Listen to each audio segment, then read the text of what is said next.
ঈমান এনেছি আল্লাহর উপরে, ঈমানটা ছাড়তে পারবো না। চাচা খেপে গিয়ে রেগে গিয়ে থাপ্পড় মেরে জমিনে ফেলে দিয়া বলতেছে, তোর সমস্ত সম্পত্তিগুলো আমি জোর করে আদায় করে ফেলবো, দখল করে ফেলবো। সঙ্গে সঙ্গে সাহাবী বলছেন, চাচা জোর করে নেওয়ার দরকার কি, জোরাজোরি করার দরকার নাই, আমি স্বেচ্ছায় খুশি হয়ে সমস্ত সম্পত্তি আমি আপনাকে দিয়ে দিলাম, সব সম্পত্তি আপনি নিয়ে নেন। চাচার রাগ কমলো না।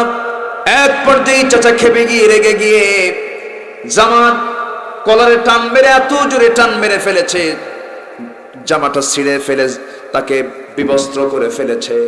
এরপরে বলতেছে, তোর লুঙ্গিটাও খুলে দে।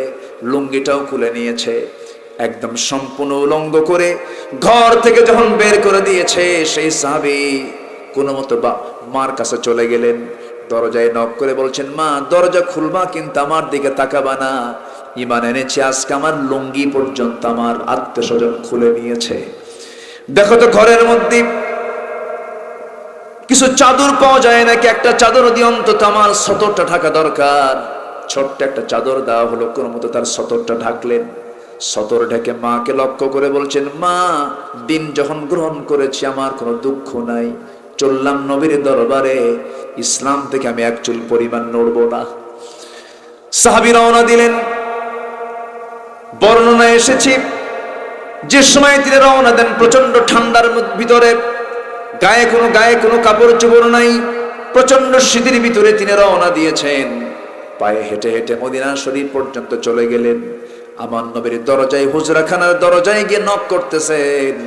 আমার নবীজি দরজার সামনে দরজা খুলে দাঁড়ায় দেখেন, গোটা শরীরে একটা চাদর ছাড়া কিচ্ছু নাই। গোটা শরীরে একটা চাদর ছাড়া কিছু নাই। আমার নবীজি আস্তে করে বলছেন, সাহাবী তুমি একটু দাঁড়াও, ভিতর থেকে আসি। ভিতরে চলে গেলেন।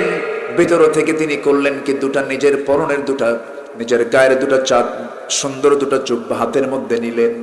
হাতের মধ্যে নিয়ে দরজার কাছে সে বলছেন, ও আল্লাহর গোলাম, তোমার গায়ে কোনো কাপড় চোপড় নাই, আমার নিজের গায়ের জুব্বা দুটো আমি তোমাকে দিলাম, জুব্বাটা পরে নাও। জোরে বলেন সুবহানাল্লাহ, আরো জোরে বলেন সুবহানাল্লাহ।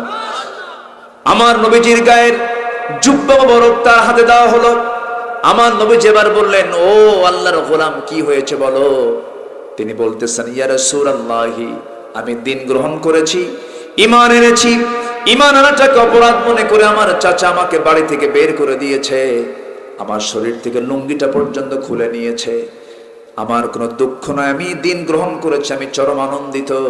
রাসূল খুব খুশি হয়ে গেলেন। রাসূল বলছেন, তোমার চাচা তোমাকে বস্ত্রহীন করেছে, আর বিশ্ব নবী তোমাকে নিজের গায়ের জুব্বা দুটা দিয়ে দিয়েছে। খুব খুশি হয়ে গেলেন। খুব খুশি হয়ে নবীর সামনে দাঁড়ানো। রাসূল বলছেন, ও আমার সাহাবী আব্দুল্লাহ, তোর জন্য আমি দোয়া করে দিলাম, আব্দুল্লাহ তুমি চলে যাও, আল্লাহ তোমার জানমালকে যেন কাফেরদের জন্য হারাম করে দেন। সাহাবী মনক্ষুণ্ণ হয়ে বলছেন, হুজুর আপনি আমার জন্য এমন দোয়া করলেন, আমার তো মন চাচ্ছিল আমি শহীদ হয়ে বিনা হিসাবে জান্নাতে চলে যাই। আপনি যে দোয়াটা করলেন এর উল্টা দোয়া হয়ে গেল। রাসূল বলছেন, ও আমার সাহাবী আব্দুল্লাহ, তোর জন্য আমি উল্টা দোয়া করি নাই, তোর যে শাহাদাতের তামান্না আছে, ওয়া ইম্মা তাআলা ফিরাশিহি, তোমার মরণ যদি বিছানা হয়ে থাকে আল্লাহ তোমাকে শহীদের দরজা দিয়ে দিবেন। জোরে বলেন সুবহানাল্লাহ। আমার ভাইয়েরা, আমার বন্ধুগণ, ওই মদিনার মাটি থেকে আমার নবীজি একদিন সাহাবে কেরামকে নিয়ে জিহাদের প্রান্তরে চলে গেলেন। যুদ্ধ শেষ হয়ে গেল, নবীজি যুদ্ধের ময়দান থেকে ফিরে আসতেছেন সাহাবে কেরামকে নিয়ে।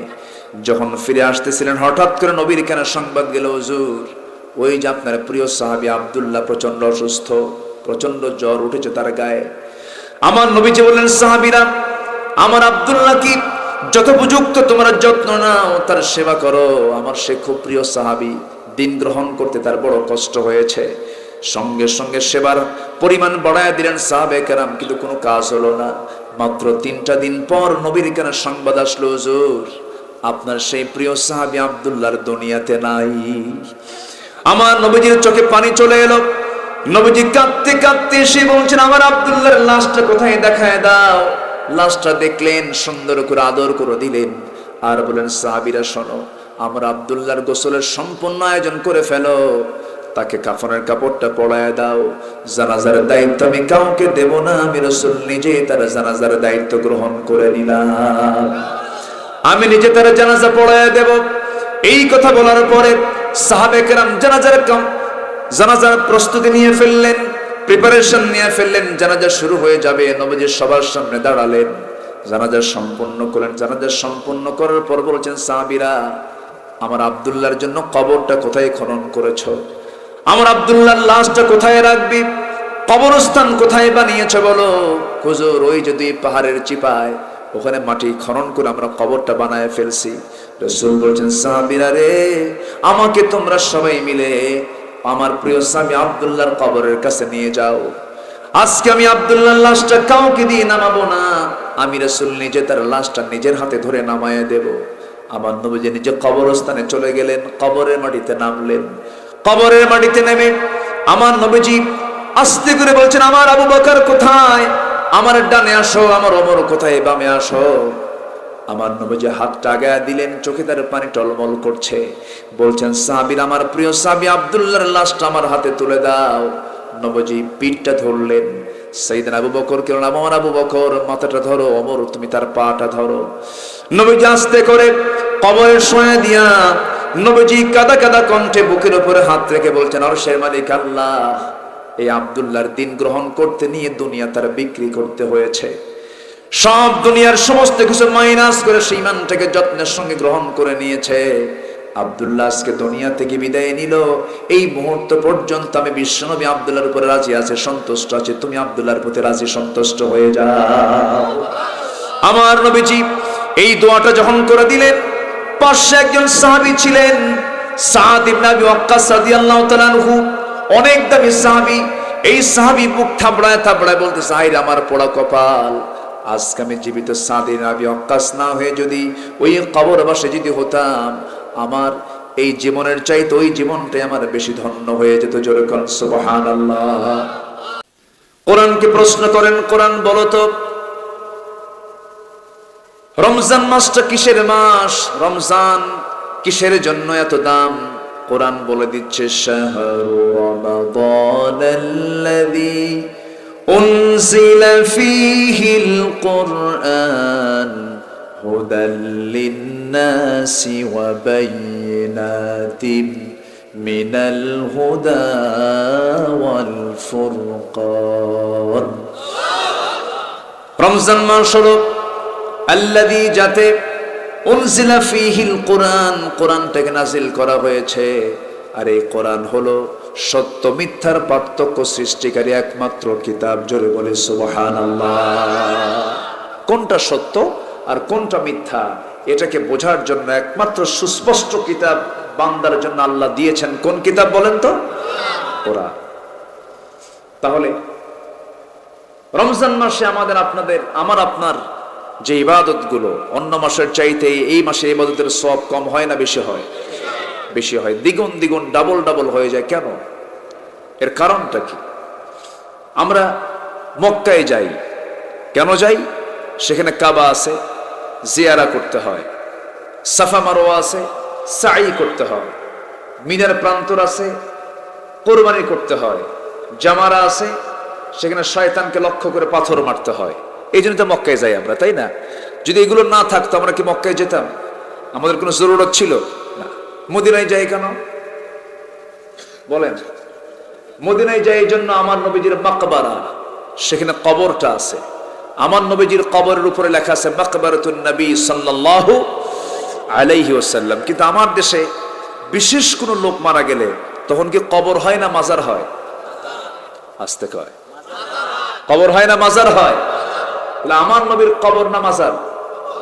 আমার নবীর কবরে ওখানে লেখা আছে মাকবারাতুন নবী সাল্লাল্লাহু আলাইহি ওয়াসাল্লাম। তাহলে আমার দেশে বিশেষ লোক মারা গেলে মাজার হয়। তাহলে মাজারের দোয়া একটা হওয়া দরকার, আর কবরের দোয়া একটা হওয়া দরকার।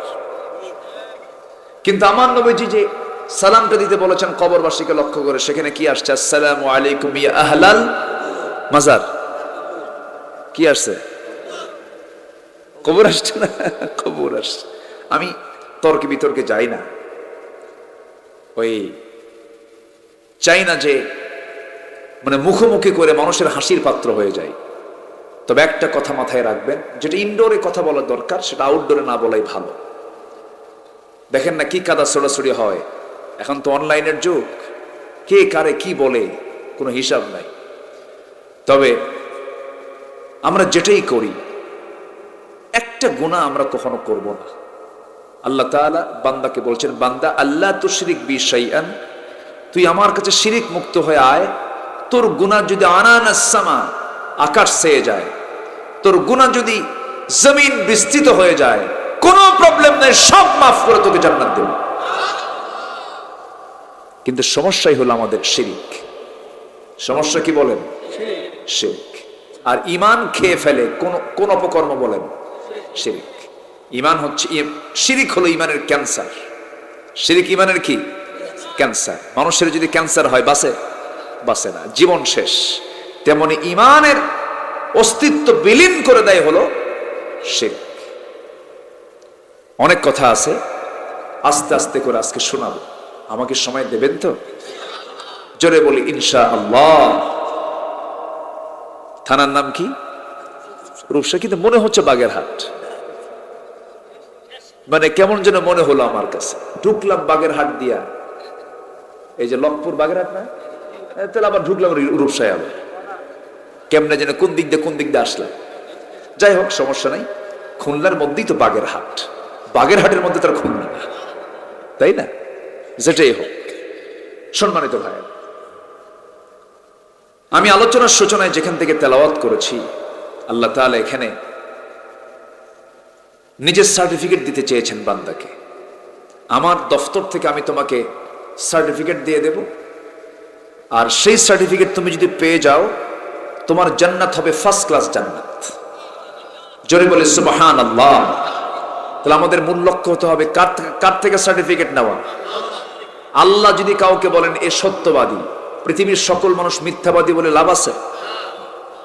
আল্লাহ তাআলা সূরাতুল হুজুরাতের ভিতরে শেষের দিকের একটা আয়াত, 15 নম্বর আয়াত, আল্লাহ তাআলা বলছেন, বান্দা দুটা কাজ করে আসো আমার কাছে, আমি তোমাকে নিজ হাতে আমি তোমাকে সার্টিফিকেট দিয়ে দেব। কয়টা কাজ আমরা শিখে যাব না আজকে ইনশাআল্লাহ? জোরে বলে ইনশাআল্লাহ।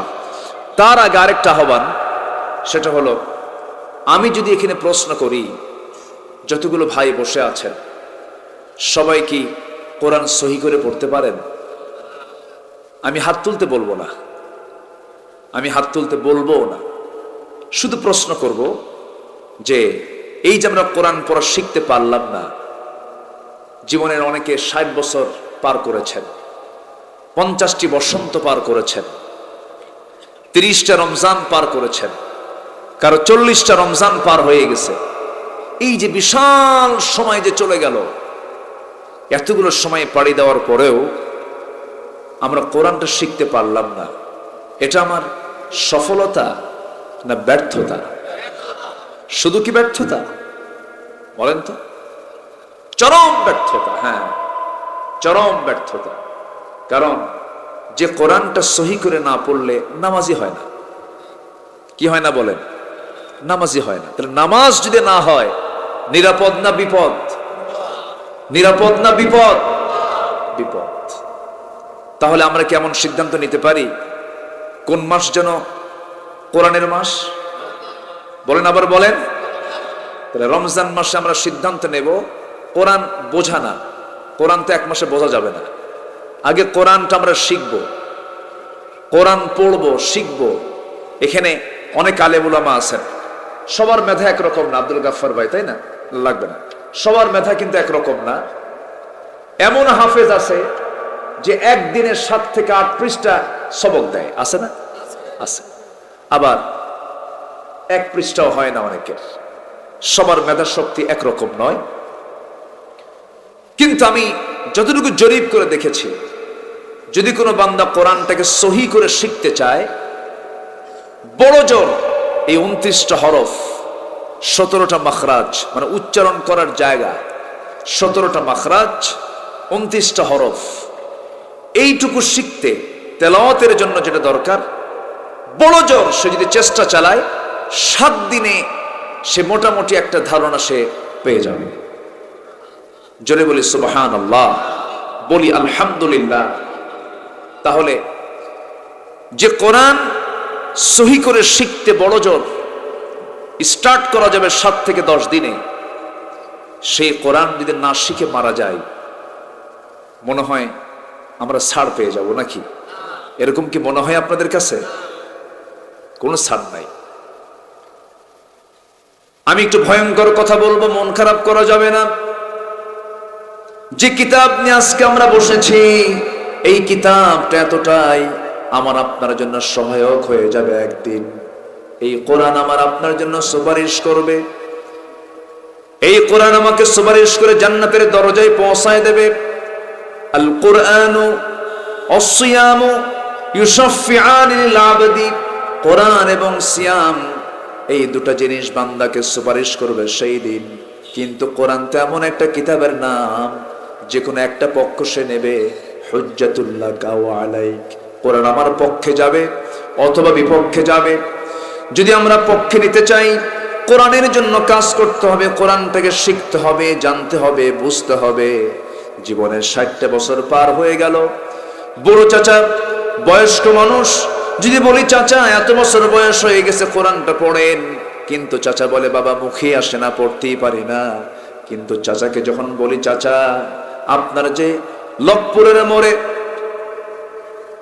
রূপসা মেইন পৌরসভার সামনে 4 শতক যে জায়গা আছে, সেই 4 শতক জায়গার দাগ নাম্বার কত, সঙ্গে সঙ্গে তিনি চট করে বলে দেন দাগ নাম্বার হলো 70। এই যে 70 নাম্বার দাগটা যে উনি বললেন, উনি কাগজও দেখলেন না, উনি স্টাডিও করলেন না, কিন্তু উনি চট করে বলে ফেলেন যে আমার দাগ নাম্বার কত, 70। তাহলে মেধা আছে না নাই? আসতে বলবেন না, আছে না নাই? তাহলে উনি যে বলেন আমার কোরআন মুখে আসে না, মুখে আসে না, না চেষ্টা নাই? চেষ্টা নাই। একটু কান লাগাবেন, কথাগুলো হয়তো একটু আক্ষরিক হচ্ছে, কিন্তু আমি একটু আমল দিয়ে দিচ্ছি আপনাকে। ওই বুড়া চাচা আবার সপ্তাহে 2 দিন খুলনা জজকোর্টে চলে যান। 2টা ফাইল নিয়ে সারাদিন জজকোর্টের বারান্দায় ঘোরাফেরা করেন। যখন বলা হয় চাচা এই বুড়া বয়সে আপনি জজকোর্টে কেন? বাবা জমজমের মামলা আছে, সেই মামলার হাজিরা পড়ে, কিন্তু আমার যে উকিল বোঝে না, ওর একটু জ্ঞান দিয়ে যায়। তাহলে উকিলকে জ্ঞান দিতে পারেন, জমির দাগ নম্বরও উনি বলতে পারেন, কিন্তু যদি বলা হয় চাচা একটু কোরআনটা পড়েন, বাবা মুখে আসে না। তাহলে কি সমস্যা কিসের? সমস্যা হলো একটাই, সেটা হলো বড় শয়তান ধরছে। ঠিক কিনা বলেন? কি শয়তান ধরছে? বড় শয়তান। কারণ কোরআন না পড়লে, কোরআন না শিখলে নামাজই হচ্ছে না, নামাজই হচ্ছে না। কোরআনকে আপনি প্রশ্ন করেন, কোরআন তুমি কাকে লানত দাও? কোরআন বলছে আমি তাকে লানত দিই যে কোরআনটা সহি করে পড়ে না। রুব্বা কারিন লিল কুরআনি ওয়াল কুরআনু ইয়ালআনুহু, কোরআন তাকে লানত দেয় যে কোরআনটাকে সহি করে পড়ে না। এখন প্রশ্ন হলো, হয়তো আপনি মন খারাপ করছেন, হুজুর আপনি এত খেপলেন কেন? এখন এই সমস্যাটা কি শুধু এই খাজাডাঙ্গার, না জাতীয় সমস্যা? এই সমস্যা কি আঞ্চলিক না জাতীয়? জাতীয় সমস্যা। আমি মালয়েশিয়া গিয়েছিলাম। মালয়েশিয়ার বর্তমান প্রধানমন্ত্রী হচ্ছেন ডক্টর আনোয়ার ইব্রাহিম। আনোয়ার ইব্রাহিম সাহেব তিনি জুমার নামাজ পড়াচ্ছেন, জুমার খুতবা দিচ্ছেন। এমনকি আমেরিকা গিয়েছেন, আমেরিকা গিয়ে এক মসজিদে তিনি মুসল্লি হয়ে ঢুকছেন, পরে খতিব হয়ে বের হয়েছে। একটা দেশের প্রধানমন্ত্রী জুমার খুতবা দিচ্ছেন। এর ফলাফল কি দেখেন? মালয়েশিয়ার এমন কোন মুসলিম নাগরিক নাই যে নাগরিক নামাজ পড়ানোর যোগ্যতা রাখে না। সবে নামাজ পড়াতে পারে। কেন? তাদের সিলেবাসটা এমন ভাবে সাজানো, ক্লাস 8 লেভেলে উঠলে প্রত্যেক নাগরিকের 3 থেকে 4 পারা মুখস্থ হয়ে যায় খরচ। আমি কি বোঝাতে পারছি আপনাদের? আমাদের দেশে কি সেই সিস্টেম আছে? আসতে বলবেন না, আছে। সিস্টেমটা চালু হয়েছে। আমরা জানতাম সেটা হলো পুরুষ এবং নারী থেকে আমাদের জন্ম, তাই না? পুরুষ এবং নারী থেকে, মেল ফিমেল থেকে আমাদের জন্ম, তাই না? কিন্তু মাঝখান থেকে ট্রান্সজেন্ডার কেমনে আসলো আবার? এটা যোগ হয়েছে এবার। ট্রান্সজেন্ডার মানে হাবিব হাবিবা হতে চায়, রহিম রহিমা হতে চায়, করিম করিমা হতে চায়, এরপরে কি জানো? এই তো সবার তো জানাই আছে, শরীফা হতে চায়। আচ্ছা, শরীফা যদি হয়, এখানে চেয়ারম্যান মহোদয় বসা আছেন, ও বাবার সম্পত্তি নেবে কি শরীফ হয় না শরীফা হয়? শরীফা হয় নিলে তো লস। শরীফ হলে ডাবল পাবে, আর শরীফা হলে নেওয়ার সময় কিন্তু শরীফা হবে না, নেওয়ার সময় শরীফই হবে। এগুলো বন্ডামি, এগুলো দুষ্টামি। আসতে বলবেন না, জোরে বলুন ঠিক কিনা। ভয়ঙ্কর চিত্র হবে সামনে। এটা যদি সক্ষম ভাবে মোকাবেলা না করতে পারি, সমস্যা আছে। আরেকটা প্রবলেম, গোটা পৃথিবী জুড়ে এখন ইউরোপ আমেরিকার বহু দেশে সমকামী থেকে তারা রাষ্ট্রীয় আকারে বৈধতা দিয়েছে, আইন আকারে পাশ করেছে। মানে পুরুষ পুরুষকে বিয়ে করবে, নারী নারীকে বিয়ে করবে, অথচ আল্লাহ সম্পর্ক জড়িয়ে দিয়েছেন পুরুষ এবং নারীকে। এর ফিউচার হলো পৃথিবীতে আদম সন্তানের জন্ম হবে, আল্লাহর বান্দা পৃথিবীতে আসবে।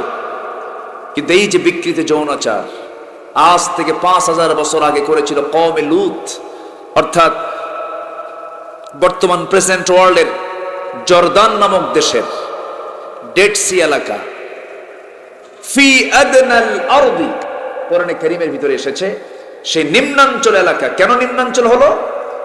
ওরা সমকামিতার কারণে আল্লাহ তাআলার গজবের শিকার হয়ে গেল।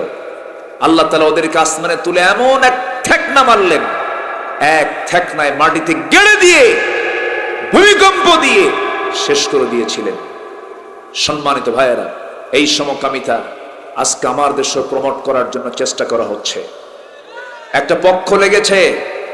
সম্মানিত বন্ধুগণ, দেখেন আবার ওইদিকে ব্রিটেনের যিনি প্রধানমন্ত্রী ঋষি সুনাক, তিনি বলেছেন এই সমকামিতার ব্যাপারে প্রশংসনীয় কথা বলেছেন। উনি বলেছেন, a man is a man, a woman is a woman, that's just a common sense.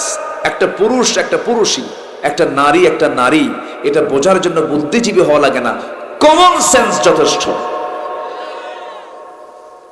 এটি কি মেনে নেওয়া যায়? বলেন, এই জাতীয় বিকৃত যৌনাচারকে মেনে নেওয়া যায়? মেনে নেওয়া যায় না। আমার দেশে কিছু ধ্বজাধরী বদমাইশ এগুলোর পেছনে লেগেছে। এক নাস্তিক সেদিন একটা কলাম লিখেছে, সে বলেছে যে নারী পুরুষ একত্রিত হলে যদি গুনাহ হয়, তাহলে বিয়ার পরেও তো নারী পুরুষ এক জায়গায় হয়, গুনাহ হয় না কেন? দেখ বদমাইশ, দেখেন কি কয়। কি কথা কি বুঝতেছেন আপনারা? আচ্ছা, আরেকজন বলতেছে উজু করতে হয়, উজু করা ফরজ, ভালো কথা। উজু ভঙ্গের কারণ হলো পেশাব করলে উজু করতে, পেশাবও পানি এটাও পানি, এই কি দরকার? তাহলে এদেরকে বোঝানোর জন্য কি কথা দরকার না 1.5 হাত লাঠি দরকার? কি দরকার? কি দরকার? ওই সমস্ত নাস্তিকদের মোকাবেলা করার দরকার আছে না নাই? আছে না নাই? রাজি আছেন কারা কারা? হাত উঁচু করে দেখা।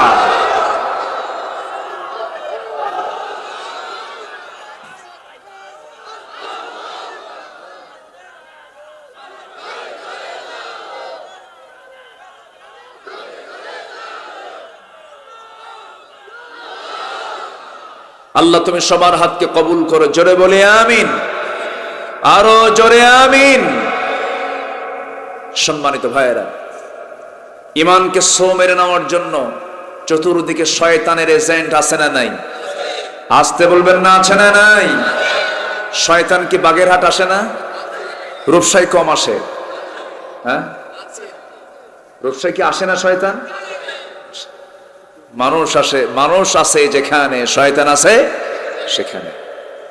তাহলে আমরা কি এমন সিদ্ধান্ত নিতে পারি আগামী রমজান মাস হবে কোরআন শেখার মাস? সিদ্ধান্ত কি নেওয়া যায়? সিদ্ধান্ত কি নেওয়া যায়? আগামী রমজান মাসে আমরা 30 দিনে কোরআন শিখবো। কারা কারা একটু হাত তুলে দেখেন। আমি কাজ দিয়া যাই। একটু কাজ দিয়া যায়, তাই না? জি, আল্লাহ তুমি সবার হাতকে কবুল করো, জোরে বলে আমিন। হাত নামান। শয়তান ফজরের একটু আগ দিয়া ঘুমন্ত বান্দার সামনে হাজির হয়, এসে বলে, ওয়াজ করে, আলাইকা লাইলুন তবিল, আলাইকা লাইলুন তবিল। হাদিস আসছে, তোমার জন্য রাতটা না অনেক লম্বা, ঘুমাও ঘুমাও। এটা কার ওয়াজ? রাসূল বলতেছেন, কিন্তু হাদিস কিন্তু এটা, তোমার জন্য রাতটা অনেক লম্বা, ঘুমাও ঘুমাও। কিন্তু এই সময় শয়তান ওই বান্দাকে শুধু এই ওয়াজই করে না, তিনটা গিট লাগায় দেয়। কি লাগায় দেয় বলেন? গিট। গিট এই যে বাঁধনকে এলাকায় কি বলে? দড়ি দিয়ে যে বাঁধে, গিরা দেয়। আচ্ছা, ভাষা তো বহু, ভাষার তো কোনো থা নাই। তবে আপনাদের ভাষা খুলনা ভালো, আলহামদুলিল্লাহ। যশোরটা আরো ভালো, তাই না? যশোর, মেহেরপুর, চুয়াডাঙ্গা, এই ভাষাগুলো, কুষ্টিয়া, এগুলো আরো ভালো। ঝিনাইদহ, বৃহত্তর যশোর, কুষ্টিয়া, নড়াইল আরো ভালো। কেন জানেন? বাংলা ভাষাটা নদিয়া থেকে আসছে তো, নদিয়ার পাশাপাশি এলাকা, এই জন্য ভালো। খুলনাও একটা ছোঁয়া আছে, অভয়নগর ছোঁয়া টোয়া আছে। কিন্তু একটু ওই বরিশালের দিকে গেলে বুঝছো, একটু একটু টানটুন আসে। আর ওইদিকে নোয়াখালী গেলে তো মাশাআল্লাহ, বাপ ছেলেকে বলতেছে রাগ কইরা, মানে ঘুমাচ্ছে না, রাতে ঘুমের আগে বারবার বলতেছে, বাবা ঘুমা। বাপ মানে সন্তান কথা শুনতেছে না, রাগের ঠেলে মুতিয়াই হুতিজা, বলেন না? মুতিয়াই হুতিজা মানে হচ্ছে পেশাব করে তাড়াতাড়ি ঘুমে আপো। কি শর্ট দেখেন, পেশাব করে এরপরে ঘুমাও, এটা বলতেছেন মুতিয়াই হুতিজা। এত শর্টে তারা বলে। কত যে ভাষা এই বাংলাদেশে আছে, বহু ভাষা। আল্লাহ তাআলা এই ভাষাগুলো দিয়েছেন কেন জানেন? আঞ্চলিকতাকে মজবুত করার জন্য। দেখেন এই যে উনি বলেন কি, গিরা না, গিরা, গিট, যেটা গিট দেওয়া। তো শয়তান ফজরের সময় এসে ওয়াজ করে কি, তোমার রাতটা কি লম্বা, আলাইকা লাইলুন তবিল, আলাইকা লাইলুন তবিল বলেই গিট মারে তিনটা। কয়টা গিট মারে? তিনটা গিট মারে। তিনটা গিট মেরে দিয়া শয়তান চুপ করে থাকি। যদি কোনো মতো সুযোগ পেয়ে যায় ফজরটা কাজা হতে পারে, তার গোটা দিনটাই মাটি হয়ে যাবে। শয়তান খুব টার্গেটে থাকে। কিন্তু ওই সময় কোনো বান্দা যদি গা ছেড়ে দিয়ে যদি সুন্দর করে যদি উঠে বসে, আলহামদুলিল্লাহিল্লাযী আহইয়ানা বা'দা মা আমাতানা ওয়া ইলাইহিন নুশুর, এই দোয়া পরে যদি উঠে বসে, সঙ্গে সঙ্গে একটা গিট ছুটে যায়। যদি কোনো বান্দা উঠে বসার পরে ওযু বানায় নেয়, আরেকটা গিট ছুটে যায়। যখন ওই বান্দার নামাজে দাঁড়িয়ে যায়, শয়তান সঙ্গে সঙ্গে লেজ গুটায়া পালায়া চলে যায়। জোরে বলে সুবহানাল্লাহ। শয়তান ওর কাছে আর আসার সাহস পায় না। কিন্তু এই দেশের মানুষ এখন সবচেয়ে বেশি ঘুমায় কোন সময়? আলহামদুলিল্লাহ। এটা জোরে কোন? আরো জোরে। আমার দেশে এই মুহূর্তে মসজিদ বেশি না মুসল্লি বেশি? মসজিদ বেশি। মসজিদ একটা গ্রামের ভিতরে, আজ থেকে 20 বছর আগের দিকেও যদি আমরা চলে যাই, এক মসজিদে কতজন নামাজ পড়তো, কত সুন্দর একটা আনন্দ ঘন গুম গুম গুম গুম ভাব হতো, অনেক মুসল্লি, মজাই আলাদা। কিন্তু এখন একটা গ্রামের ভিতরে এক কোন একটা মসজিদ, আরেক পাশে একটা মসজিদ, রাগারাগি কইরা মাঝখানে আরেকটা মসজিদ, তিনটা মসজিদ হয়ে গেল। কেন হলো? ওটা ওর দাদার জায়গার মসজিদ, আমার কি দাদা নাই? কি আমি কি ভুল বলতেছি? মসজিদ ঘন ঘন হয়ে গেল, কিন্তু মুসল্লির কোনো খবর নাই। ফজরের সময় মাঝে মাঝে দেখা যায় 3 জন মুসল্লি খুঁজে পাওয়া যায়। ওই 3 জন না থাকতো যদি চাকরি না হতো, একটা ইমাম, আরেকটা মুয়াজ্জিন, আরেকটা খাদেম। মুসল্লির সংখ্যা কয়জন? আর মসজিদের স্টাফ কয়জন? 3 জন। এমন তো হওয়ার কথা ছিল না। এমন সিচুয়েশন কেন হচ্ছে? কি জন্য হচ্ছে?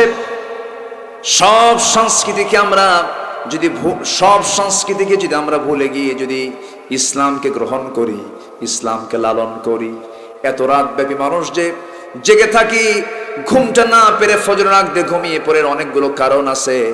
এর মধ্যে অন্যতম কারণ হলো মেয়েরা সময় কাটায় হলো ভারতীয় চ্যানেলগুলো দেখে দেখে। গ্রামের মধ্যে এখন ওয়াইফাই ঢুকে গেছে, কি বরকত, তাই না? গ্রামের মধ্যে ঢুকে গেছে হচ্ছে এই সমস্ত অনলাইন গুলো। এখন তো বিয়ে দিতে আর কোনো সমস্যা নাই বাপ মায়ের, বুঝলেন? সেদিন আমার মাহফিল ছিল হলো চুয়াডাঙ্গা। তো চুয়াডাঙ্গায় মাহফিল, আমি খাইতে বসছি, এক মুরব্বী এসে আমার কাছে দোয়া চাচ্ছেন, হুজুর আপনি আমার বড় মেয়েটার জন্য দোয়া করবেন। ঠাকুরগা বিয়ে দিচ্ছে। তো চুয়াডাঙ্গার মানুষ ঠাকুরগা বিয়ে দিলেন, এত দূরে 250 মাইল দূর, ঘটককে হুজুর মোবাইল, ঘটককে। তো বললাম যে মোবাইল দিলেন কেন বিয়ের আগে? বলতেছে হুজুর সে তো সায়েন্সে পড়ে, ওর অনলাইন ক্লাস লাগে, ফিজিক্স, কেমিস্ট্রি, বায়োলজি, এগুলো প্র্যাকটিক্যাল না করলে হয় না, এই জন্য অনলাইন দরকার। এই জন্য আমি ওকে একটা স্যামসাং ভালো একটা মডেলের একটা সেট দিলাম যেন ভালো করে দেখতে পারে। কিন্তু ও আরেকটা লাইন খুলে ভালো করে দেখতেছে আরেকজনকে, তা তো জানি না। সম্মানিত ভাইয়েরা, আজকের এই দুনিয়াতে ঈমান নিয়ে টিকে রাখা শুধু কঠিন না, অনেক কঠিন। কঠিন। ঈমানটাকে টিকে রাখতেই হবে।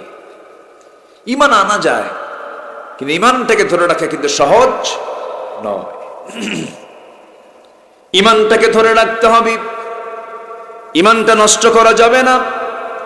আল্লাহ রাব্বুল আলামিন সেই জন্যই সূরা হুজরাতের 15 নম্বর আয়াতে আগে ঈমানের কথা বলেছেন। প্রকৃত ঈমানদার কারা? আল্লাহ রাব্বুল আলামিন বলেন, ইন্নামাল মুমিনুনা আল্লাযীনা আমানু বিল্লাহি ওয়া রাসূলিহি সুম্মা লাম ইয়ারতাবু وجاهدوا بأموالهم وأنفسهم في سبيل الله أولئك هم الصادقون জোরে বলুন আল্লাহু আকবার। প্রকৃত মুমিন তো তারাই যারা ঈমান আনে। এক নাম্বার কার উপরে? আস্তে বলবেন না, কার উপরে? আল্লাহর উপর ঈমান আনবে যারা, আল্লাহকে বিশ্বাস করবে দেখে না না দেখে। জোরে বলেন। অনেকে না দেখে বিশ্বাস করতে চায় না, এমন নাস্তিক আমার দেশে আছে না নাই? আচ্ছা, আমাদেরকে পাগল মনে করে। কি মনে করে? পাগল। আমার বন্ধুগণ, আমরা তো অনেক কিছুই না দেখে বিশ্বাস করে নিয়েছি। মার পেটের ভিতরে ছিলাম 10টি মাস। সবাই কি দেখছেন নাকি? দেখছেন? মনে আছে নাকি? মনেও নাই, দেখিও নাই, মনেও নাই। কিন্তু আমার মার পেট থেকে আমার জন্ম হওয়ার পর পৃথিবীতে যখন চলে আসলাম, আমাকে বলে দিলে এটা তোমার মা, আমি না দেখে বিশ্বাস করে নিয়েছি। এই যে বিদ্যুৎ চলতেছে, এই বিদ্যুতের একটা পাওয়ার যা আছে, না দেখেই কিন্তু বিশ্বাস করে নিয়েছে। তাছাড়া বিদ্যুৎ ছাড়াই তো মাইক চলতো না, বিদ্যুৎ না দেখে বিশ্বাস করে নিয়েছি। মোবাইল চলে, এই যে মোবাইল চলতেছে, বিনা তারে চলতেছে, আপনি কথা বলছেন, অবশ্যই এর মধ্যে একটা শক্তি আছে না নাই বলেন? আছে। দেখে না না দেখে বিশ্বাস করলাম, না দেখে বিশ্বাস করলাম। মধ্যাকর্ষণ শক্তি আমি না দেখে বিশ্বাস করে নিয়েছি, ইথানকে না দেখে বিশ্বাস করে নিয়েছি, বিদ্যুৎকে না দেখে বিশ্বাস করে নিয়েছি।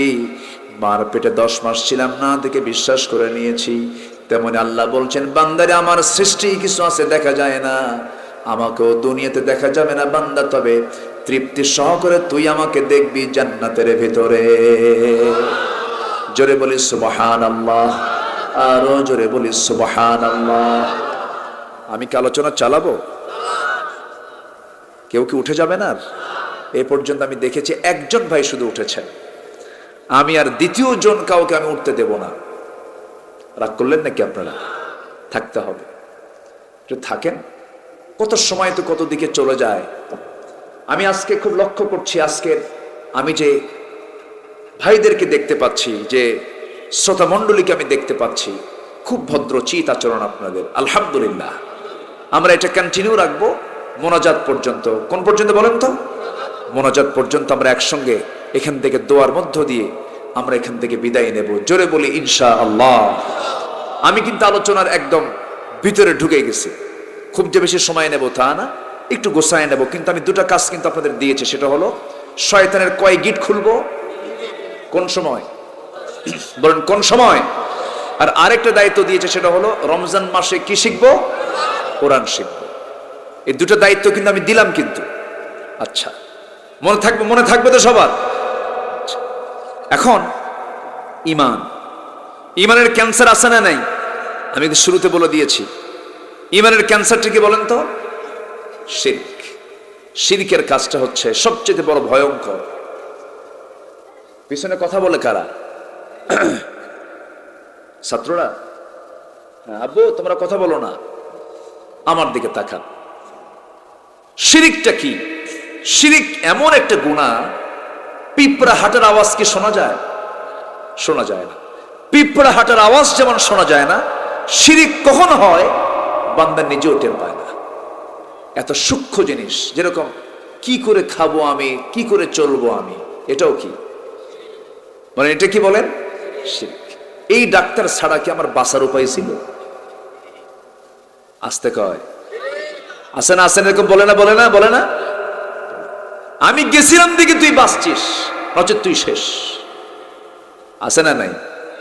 আচ্ছা, শনিবারে বাস কাটা যাবে না, মঙ্গলবারে বিয়ে হওয়া যাবে না, বৃষ্টির দিনে বিয়ে করলে সারা জীবন ওর চোখে পানি ফুরাবে না। আমার কথা কি বুঝতেছেন আপনারা? আচ্ছা, আর এই এলাকা দিয়ে গেলে মাজারে যদি একটা সেজদা না দেস, তোর ইমান থাকা কঠিন। দেখছেন কি একটা মানে ফতুয়া দিল দেখে। আমি এই বাগেরহাট তো আশেপাশে, যেটা আপনারা বড় ধন্য, এত বড় একজন ব্যক্তি খান জাহান আলী রহমতুল্লাহ আলাই, তিনি শুয়ে আছেন। তো যাওয়ার পথে আমি দেখলাম মাকবারা, তো ভাবলাম একটু যাই, সালাম দেই। কবর সামনে থাকলে তো আসসালামু আলাইকুম ইয়া হালাল কবর। তো ঢোকার সাথে সাথে আমার হাতে ছিল জুতা, তো জুতা তো সাথে নিয়ে যেতে হবে, কারণ জুতা চোর তো আমার দেশে আছে। জুতা চোর আছে না নাই? আছে। আমার দেশেই জুতা চোর, তাছাড়া অন্য দেশে আমি দেখি নাই। একবার তায়েফে গেছে মাহফিলে গিয়ে মাগরিবের পর আমার বয়ান শুনলাম একজনের জুতা চুরি হয়ে গেছে। ভাবলাম যে এই দেশেও জুতা চোর আছে। পরে জুতা চোর ধরা পড়ছে, মেড ইন বাংলাদেশ। এই হচ্ছে অবস্থা। আমরা খুব ভালো। আমি তো যদি প্রশ্ন করি, বলেন তো আমার দেশে মানুষ বেশি না চোর বেশি? ভালো মানুষ কোথায়? তা আমি ওখানে দেখলাম, আমি ওই জায়গায় দেখলাম যে একজন বিশাল মোষওয়ালা, মোটা মোষ, ভাবসাব আলাদা, হাসেও না কান্দেও না। তা আমি জুতা নিয়ে যখন ভিতরে ঢুকতেছি, আমাকে বলতেছে বেয়াদব। আমি করলাম যে আমি কোন বেয়াদবি করলাম? আমি তো হিমশিম খাচ্ছি যে এরকম বড় আওয়াজ দিল কেন? হাতে কেন জুতা? মাজার নাবাদ হয়ে যাব। আমি মনে মনে ভাবলাম, বিশ্বনবীর কবর জিয়ারা করলাম হাতে জুতা নিয়ে। জুতা তো একটা পোশাক, জুতা একটা কি বলেন তো? পোশাক। যেরকম চামড়ার মোজা পায়ে দিয়ে যদি কেউ শীতকালে মোজার উপরে মাসেহ করে, হবে না? আজ থেকে হবে না বলেন তো? তো চামড়ার জুতাটা ঢাকা থাকে, এই জন্য মাসেটা হয়। তো আমার দেশের জুতাটা আমরা কেন মানে ভিন্ন চোখে দেখি? আমাদের দেশে সচরাচর আমরা চলাচল করি হলো এই কাঁচা এলাকায়, সেখানে বিভিন্ন প্রাণীর পায়খানা থাকে, ইটি থাকে, এই জন্য আমরা জুতাটাকে আমরা আলাদা আলাদা চোখে দেখি। জুতাও কিন্তু একটা পোশাক। তো যাই হোক, আমাকে এমন একটা ধমক মারলো, ধমকে তো আমি চিত হয়ে পড়ে যাওয়ার মতো অবস্থা। যদি খান জাহান রহমতুল্লাহ আলাই, শাহজালাল ইয়ামিনী যদি তারা যদি বেঁচে থাকতেন, এই বদমাইশদের আগে ধরে পিটাইয়া সোজা করতেন, ঠিক কিনা? এগুলো বদমাইশ, এগুলো নামাজ নাই তো, দিন নাই, ইসলাম নাই। মৃত ব্যক্তি তো মৃত ব্যক্তি সে যেই হোক না কেন, মৃত ব্যক্তি সে কার বান্দা? এখন তার কোন আমল নতুন করে করার কোন সুযোগ আছে? ইনকাতা আমালুহু, তার সমস্ত আমল করার ধারা বন্ধ হয়ে গেছে, সব বন্ধ হয়ে গেছে। এতটুকু আপনি দোয়া করতে পারেন, আল্লাহ এই আহলুল কবর, এই কবরবাসীর প্রতি তোমার রহমত নাজিল করো, বরকত নাজিল করো, সালাম দাও, তোমার শান্তি বর্ষিত হোক। এরকম করে আপনি করতে পারেন। কিন্তু কোন কবরবাসীর কাছে কোনো কিছু চাওয়া যাবে? আসতে বলে চাওয়া যাবে। ওয়াইদাস্তাআনতা ফাস্তাইন বিল্লাহ, চাইতেই যদি হয় আমরা কার কাছে চাবো? যদি অন্য কারো কাছে চাই, ঈমান আছে না গেছে? ঈমান আছে না গেছে? খুব সূক্ষ্ম বিষয়। কিন্তু ঈমানটা যদি চলে যায়, কোনো কিছুই থাকলো না, সব শেষ হয়ে গেল। আমার বন্ধুগণ, বাচ্চা হয় না, সন্তানটা দেবার যোগ্যতা কে রাখেন? আল্লাহ রাখেন। সন্তান হবে না, সেজদা দিয়ে আল্লাহর কাছে কাঁদেন, শেষ সাথে আল্লাহর কাছে কাঁদেন, আল্লাহ সন্তান দিয়ে দিবেন। কিন্তু আপনি গরু নিয়ে চলে যাবেন, ছাগল নিয়ে চলে যাবেন, আপনি ভাবতেছেন এই কাজটা করলেই বুঝি আমি বিশাল উপকৃত হয়ে যাব, আমি লাভবান হয়ে যাব। না না, আমার বন্ধুগণ, সকল কল্যাণ কার হাতে বলেন? আসতে বলবেন না, কার হাতে? আল্লাহর হাতে। আল্লাহকে বলতে হবে, আল্লাহর কাছে চাইতে হবে। এই পৃথিবীতে আপনি যাকে বেশি বেশি ডাকবেন সে তত বিরক্ত হয়ে যাবে। কিন্তু আমার আল্লাহ, আমার এমন আল্লাহ, পৃথিবীর সময়কে ডাকলে পরে বারবার ডাকলে বিরক্ত হয়ে যায়, কিন্তু আমার আল্লাহকে যত বেশি ডাকা যায় আমার আল্লাহ তত বেশি খুশি হয়ে যায়। আমরা আল্লাহকে বলবো, আল্লাহর কাছে চাইবো, শিরকের কাছে যাব না, বিদাতের কাছে যাব না, কুফরির দিকে যাব না। আল্লাহ বলছেন ঈমানটা তুমি ভালো করে আনো। তবে ঈমান যদি আনতে চাও বান্দা, তোমার জীবনে পরীক্ষা কিন্তু আসবে, পরীক্ষায় তোমাকে কিন্তু পাশ করতে হবে। আল্লাহ রাব্বুল আলামিন আরেক জায়গায় বলছেন, আহাসিবান নাস আইয়ুতরাকু আইয়াকুলু আমান্না ওয়া হুম লা ইফতানুন। মানুষের ধারণা ঈমান এনেছি এতটুকুন বললাম আমি তাকে ছেড়ে দেব। না না, অবশ্যই পরীক্ষা করা হবে, অবশ্যই পরীক্ষা করা হবে। যে ইমানদারের জীবনে পরীক্ষা নাই তার ঈমান আনাই হয় নাই। ঈমানদার মানে তার জীবনে পরীক্ষা চলে আসবে, ছোট হোক বড় হোক, সেই পরীক্ষায় তাকে ফেল করবে না, পাশ করবে। পাশ করবে, তাকে 5 নাম্বার তুলতে হবে, তাকে পাশ করতে হবে।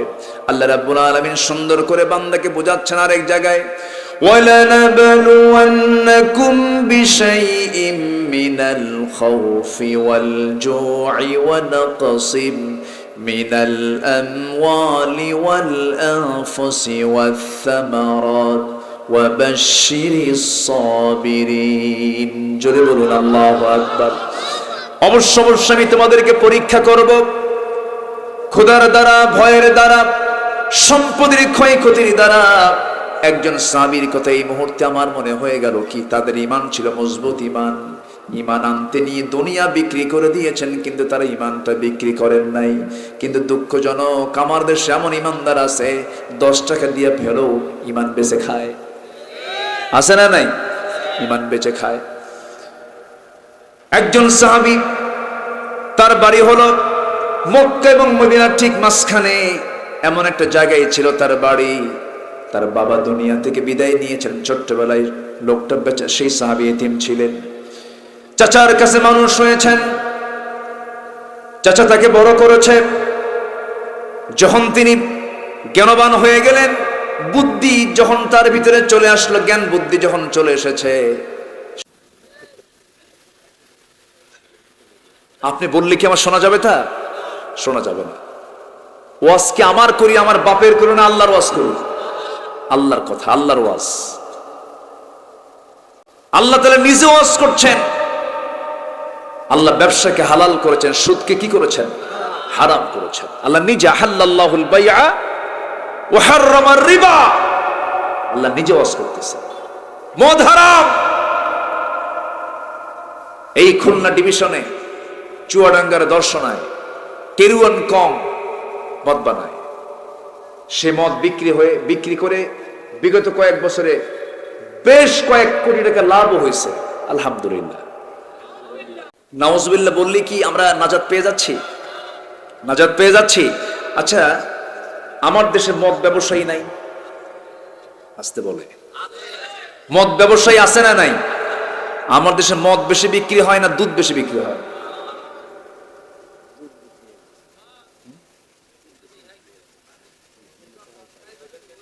যে যে জগতে থাকে নাকি, যে যে জগতে থাকে, গোটা পৃথিবীতে এক বছরে, একটা পরিসংখ্যান দিচ্ছি আপনাকে, এক বছরে গোটা পৃথিবীতে মদ বিক্রির পরিমাণ হলো 1600 বিলিয়ন ডলার। এখন কোন দুধ বেশি বেচা হয় না মদ বেশি বেচা হয়? দুধের দাম তো নাই, দুধের পরিমাণ বেশি। দুধ বিক্রি হয় হলো নন এসিতে, আর মদ বিক্রি হয় এসিতে, এসি রুমে। কোথায়? এয়ারপোর্টে ঢুকবেন, ঢাকা শাহজালাল এয়ারপোর্টে ঢোকা মাত্রই সামনে চকচক করতেছে মদের বোতলগুলো। আসেন খান, আসেন খান। কি কথা বোঝেন না আপনি? আমি কি ভুল বলতেছি? আমি এগুলো হাজী সাহেব হজ করতে যাবেন, মদের বোতল দেখতে দেখতে যায়। বিমানে চড়বেন, সেই বিমানবালার হাফ প্যান্ট পরা। আমার দেশের এক হাজি হজ করতে যাওয়ার সময় বলতেছে, বাবা ওটা কিসের বোতল? বাবা কে মদের? কে মদের বোতল হজের সময়? এটা কেমন কথা? গাড়িতে ওকে প্লেনে যখন উঠছে বেল্ট ঠিক করে দিচ্ছে। তো বুড়া হাজি চিন্তা করে যে কি হজ করতে আসলাম, এরকম মহিলা কেন? তো হজ করতে গেল, মহিলা দেখতে দেখতে সেবা নিতে নিতে আবার হজ করে ফিরে আসার পথেও দেখে ওই মহিলাই আবার সেবা করতেছে। বলেন, আজকের এই দুনিয়া একটা নারী পরপুরুষকে সেবা দিচ্ছে, এটাকে বলে সার্ভিং। আর স্বামীর খেদমতকে বলা হয় গোলামি। স্বামীর খেদমতকে কি বলা হয়? গোলামি বা জুলুম। জুলুম করা হচ্ছে। সম্মানিত ভাইয়েরা, তাহলে মদ বিক্রি কি কম হয় আমার দেশে? না, মদ বিক্রি হয়, পতিতাবৃত্তি হয়।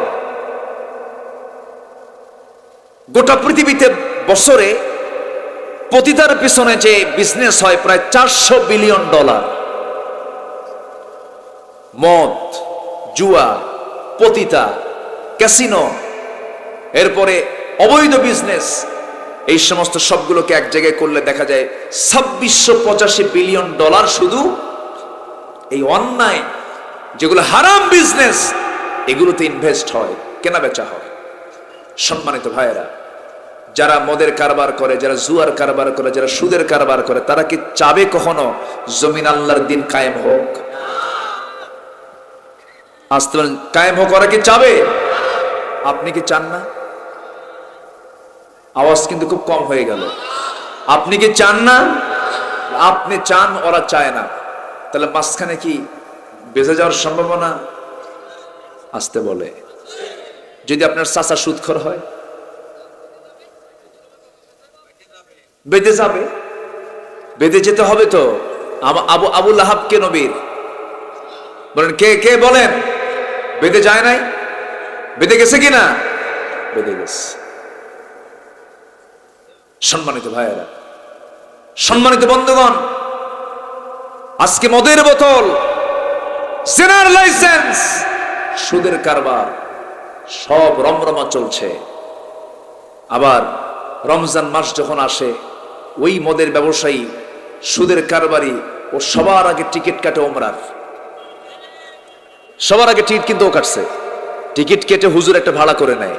ভাড়া করে নিয়ে বলে, হুজুর আপনি আমারে নিয়ে যান মক্কায়, আপনি আমার জন্য একটু দোয়া করবেন। এমন দোয়া দিবেন, এক দোয়ায় যেন জান্নাত পার হয়ে জাহান্নামে যায়।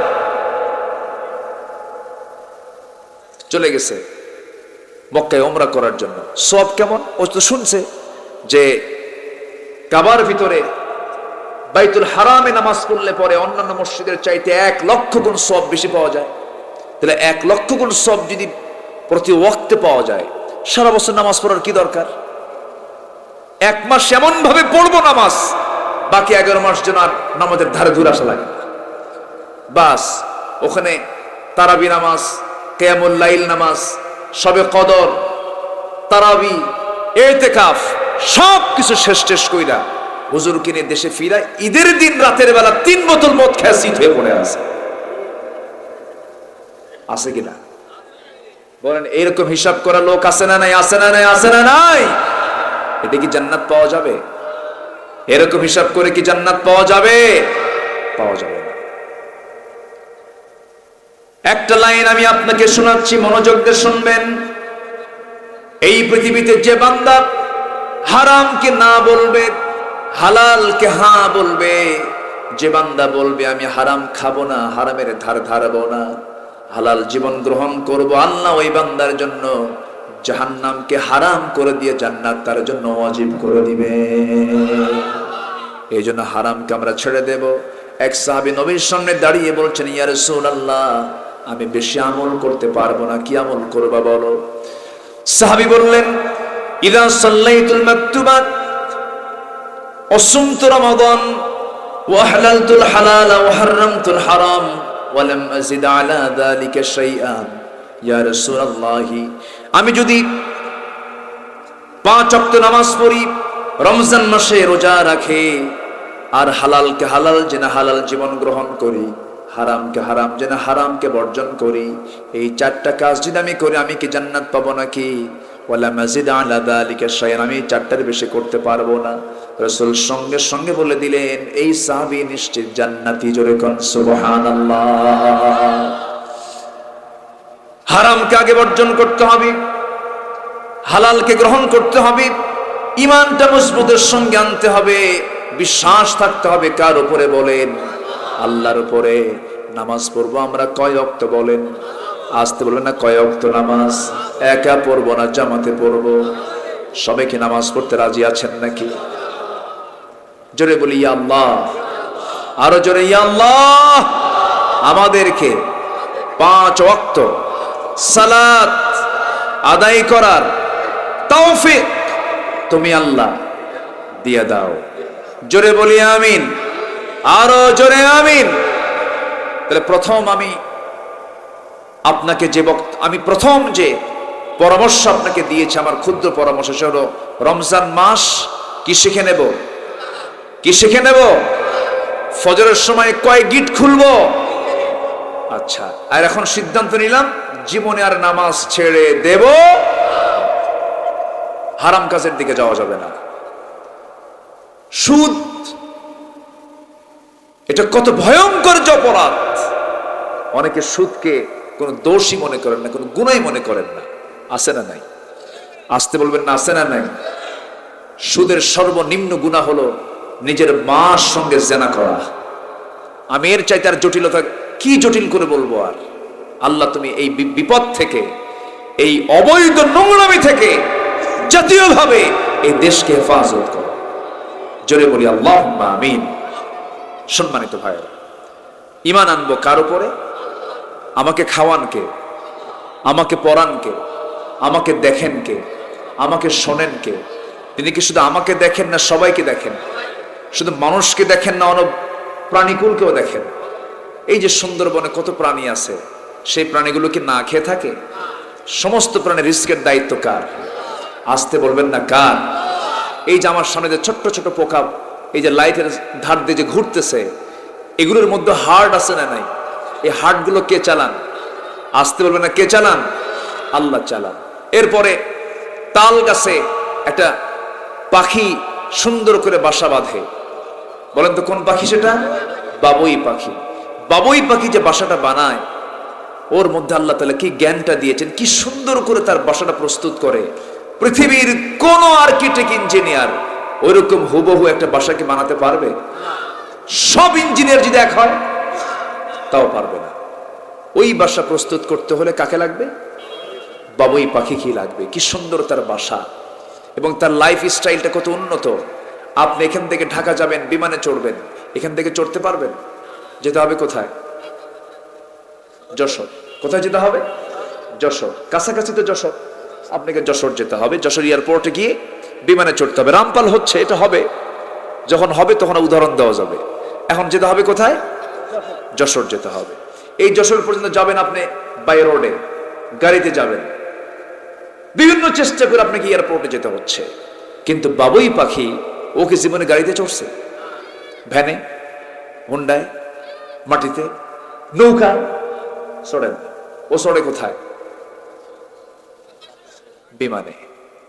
অন্য কারো বিমান না নিজেরই বিমান? আচ্ছা, এই দেশে কয়জন লোকের নিজস্ব বিমান আছে? আছে কি? খুব কম, খুব কম।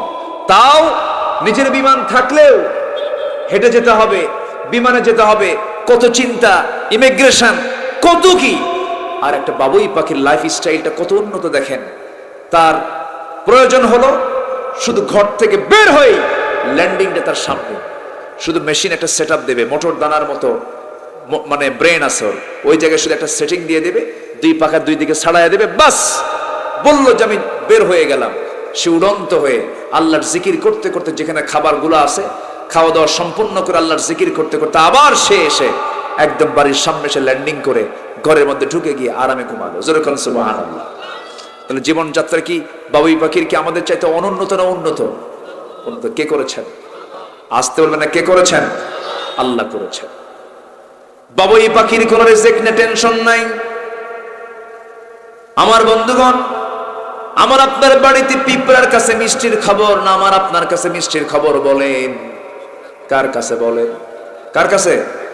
আমার আপনার কাছে মিষ্টির খবর নাই। হয়তো বউ জানে, আপনি জানেন না, আপনি জানেন বউ জানেন না বাড়িতে মিষ্টি কোথায় আছে, কিভাবে আছে।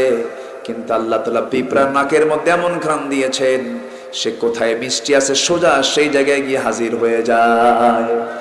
কে রিজিকটা দেন বলেন? আল্লাহ রিজিক দিয়ে দেন। আমার বন্ধুগণ, এ তো স্থলভাগের আকাশপথের কিছু প্রাণীর কথা বললাম। আপনি জলভাগে চলে যান, সবচেয়ে বড় প্রাণী হলো তিমি।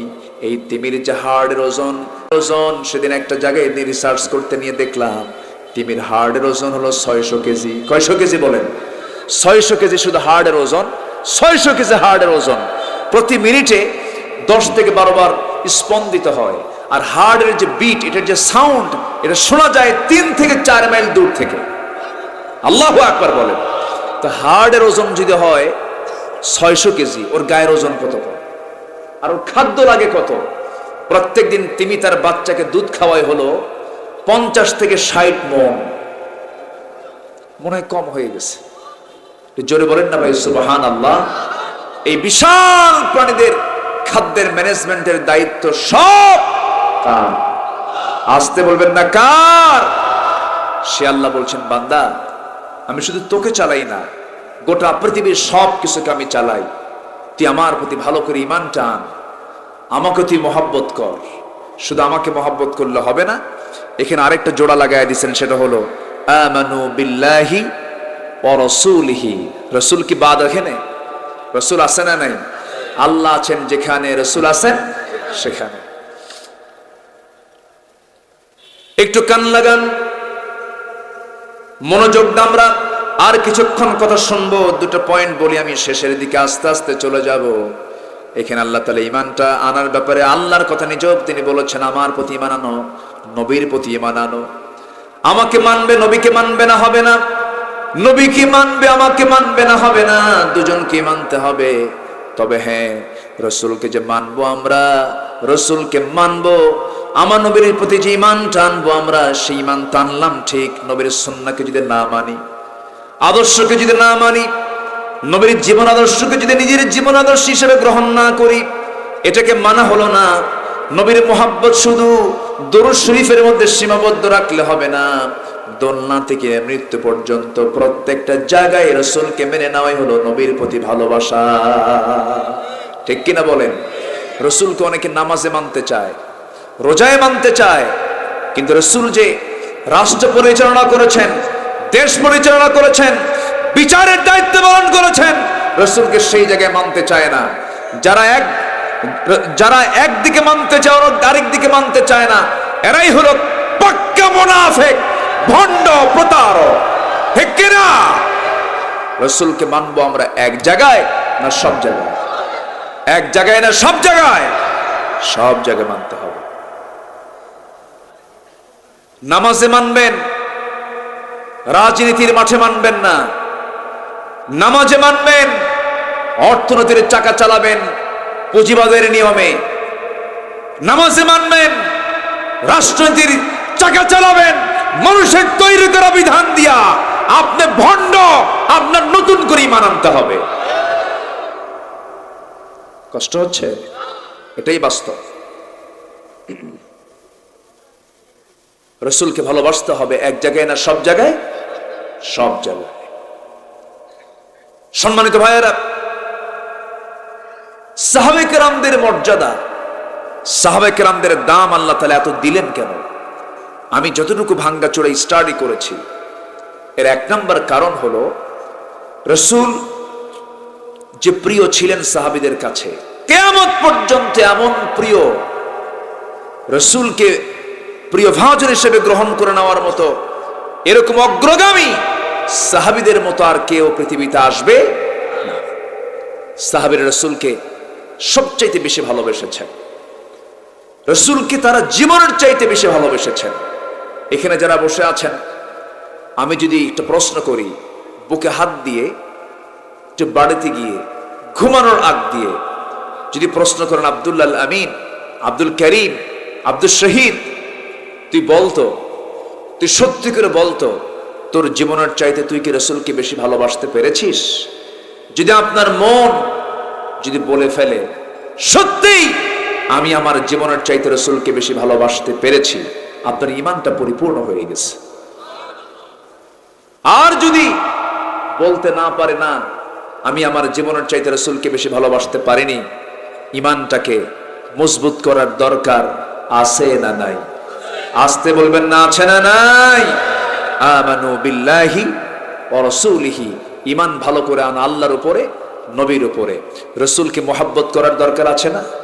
জীবনে বহু স্বপ্ন দেখলাম, রসুলকে স্বপ্ন দেখার কি শখ হয় না? সবাইকে দেখতে চান না ইনশাআল্লাহ? সবাইকে আমরা দেখবো না ইনশাআল্লাহ? দেখার জন্য আমলও আছে না নাই? আমলও আছে না নাই? আচ্ছা, রসুলকে সাহাবায়ে কেরাম খুব ভালোবাসতেন। না ভালোবাসলে আজকের দিনটা আমরা এমন ভাবে পেতাম না। আজকের যুগেও কিছু মুসলমান আছেন রসুলকে মোহাব্বত করে, আল্লাহকে মোহাব্বত করে ফাঁসির মঞ্চে হাসতে হাসতে চলে যায়, কোনো দুঃখ নাই, ঠিক কিনা? আছে না নাই? সম্মানিত ভাইয়েরা, একজন সাহাবী রসুলকে খুব ভালোবাসতেন। আমার নবীজি দুটো জায়গায়, সারা জীবনের দুটো জায়গায় খাদ্যের কষ্ট বেশি পেয়েছেন, খাদ্যর অভাবে কিনে খেতে পারেন নাই। একটা হলো তায়েফের মাটিতে 3 দিন 3 রাত, আরেকটা হলো খন্দকের পরিখা খনন করার সময় একটানা 4 দিন 4 রাত খাবার ছিল না। খাবার থাকবি বা কেমনে? বছরের এ মাথায় ও মাথায় যুদ্ধ লেগেই থাকে। যুদ্ধ লেগে থাকলে কি খাদ্য ঠিক থাকে? অর্থনীতি ভেঙ্গে চুরমার হয়ে যায়। আমার নবীজি বদর উহুদ পাড়ি দেওয়া মাত্র আবার খন্দকের যুদ্ধ লেগে গেছে। আমার নবীজি নিজে কোদাল হাতে নিয়ে বলেন, সাহাবীরা আমি সবার আগে পরিখা খননের কাজ শুরু করলাম, তোমরাও শুরু করো। আমার নবীজি সাহাবে কেরামকে নিয়ে পরিখা খননের কাজ শুরু করে দিলেন। আমার নবীজি একটানা 3 থেকে 4 দিন পর্যন্ত কোদাল মারলেন। নবীজির পেটে চুল পরিমাণ কোনো পানিও যায় নাই, কোনো খাবারও যায় নাই। নবীজি এতটা কষ্ট পেলেন, নবীজির এক পর্যায়ে কোমরটা কুঁজো হয়ে গিয়েছিল। আমার নবীজি খন্দকের পরিখা খনন করার সময় যে তার কোমরটা কুঁজো হয়ে গিয়েছিল, এরপরে আমার নবীজি কোমর সোজা করে আর দাঁড়াতে পারেন নাই। ওই 4 দিন 4 রাত আমার নবীজির প্রচন্ড ক্ষুধা, তিনি ক্ষুধা এক পর্যায়ে সহ্য করতে না পেরে আমার নবীজি তার কাপড়ের নিচে পেটের ভিতরে তিনি পাথর বেঁধেছিলেন। এই দৃশ্যটা কেউ দেখতে পারে নাই, কারো চোখে পড়ে নাই, কিন্তু একজন সাহাবীর চোখে এই দৃশ্যটা পড়েছিল। নবীর কাছে গিয়ে আস্তে আস্তে করে নবীর কানে ফিসফিসিয়ে বলছেন, হুজুর আপনি আমাকে বলেন নাই, কেউ জানে না, কিন্তু আমি কিন্তু দেখে ফেলে দিয়েছি আপনার পেটে আপনি পাথর বেঁধেছেন। ওই সাহাবী কাঁদতে কাঁদতে বলছেন, ইয়া রাসূলুল্লাহ আপনার পেটে পাথর বেঁধেছেন, আমি কি থাকতে পারি নাকি? হুজুর আমি গরিব মানুষ, বাড়িতে যাচ্ছি, আপনার জন্য খাবারের জোগান করে দিচ্ছি, আমি আপনাকে খাবার খাবো, আপনি কি আমার বাড়িতে যাবেন নাকি? অবশ্যই যাব। আমি যাও, খাবার জোগাড় করো, সবকিছু আয়োজন করে আমি চলে যাব। আমার নবীজি রাজি হয়ে গেলেন। ওই সাহাবী বাড়িতে গিয়ে বউকে বলেন, বউ আমার, আজকে আমার জীবনের শ্রেষ্ঠ আনন্দের দিন। কেন, কি হয়েছে? রাসূল আমার বাড়িতে দাওয়াত গ্রহণ করে নিয়েছেন, কি করা যায়? স্ত্রী বলছে, স্বামী আমার ছোট্ট একটা ছাগল আছে, সেই ছাগলটা জবাই করে নবীজির প্রিয় খাবার হলো রুটি এবং ছাগলের গোশত আমরা প্রস্তুত করে ফেলি। 6 কেজি ছাগলের 6 কেজি ওজনের ছাগলটা জবাই করা হলো। জবাই করার পরে রান্না বান্না কমপ্লিট করে স্ত্রী তার স্বামীকে জানিয়ে দিচ্ছেন, আমার স্বামী জাবের নবীর কানে কানে বলবে, যদি জোর গলায় বলো সবাই শুনতে পাবে, সব সাহাবীতে ক্ষুধার্ত, সবাই আসতে পারে, এই ছাগল দিয়ে খাবার হবে না। তুমি রাসূলকে কানে কানে বলে আর রাসূলকে পার্সোনালি আমার বাড়িতে নিয়ে চলে আসো, আমাদের বাড়িতে নিয়ে চলে আসো। সাইয়েদনা জাবের নবীর কাছে চলে গেলেন, কানে কানে বলছেন, ইয়া রাসূলুল্লাহ, রান্না বান্না শেষ হয়ে গেছে, চলুন আমার বাড়িতে আপনার দাওয়াত। তাহলে যারা এখানে গার্জিয়ান আছেন, তারা যারা সন্তানদের বাবা, তারা কি আম সন্তানের বাপ হতে চান না খাস সন্তানের বাপ হতে চান? স্পেশাল সন্তান যেন আপনারা হয়। প্রথমে আমার আহ্বান থাকবে, চোখ বন্ধ করে সন্তানগুলোকে মাদ্রাসায় দিবেন, হাফেজ বানাবেন। আওয়াজ কিন্তু নাই আর, জোরে বলি ইনশাআল্লাহ। শোনেন, হাজার হাজার কোটি টাকার মালিক হলেই যে সুখী হওয়া যায় তা কিন্তু না। আল্লাহ তাআলা ধনীকে দিয়েছেন হলো টাকা দেখার জন্য, ও খেতে পারে না। আর গরিবকে দিয়েছেন হলো খাওয়ার জন্য। গরিবরা খায় আর ধনীরা শুধু টাকা দেখে, ঠিক কি না? সম্মানিত ভাইয়েরা, রিজিকের কোনো টেনশন নাই বান্দার। সবার আগে সন্তানকে মাদ্রাসায় দেব, রিজিকের ফয়সালা কার? আসতে বলবেন না কার?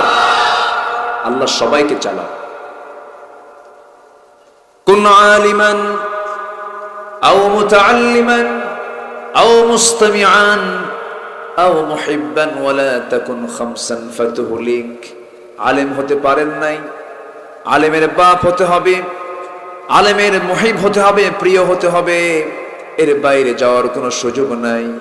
আল্লাহ রাব্বুল আলামিন আলেমদের ব্যাপারে বলছেন, ইন্নামা ইয়াখশাল্লাহা মিন ইবাদিহিল উলামা।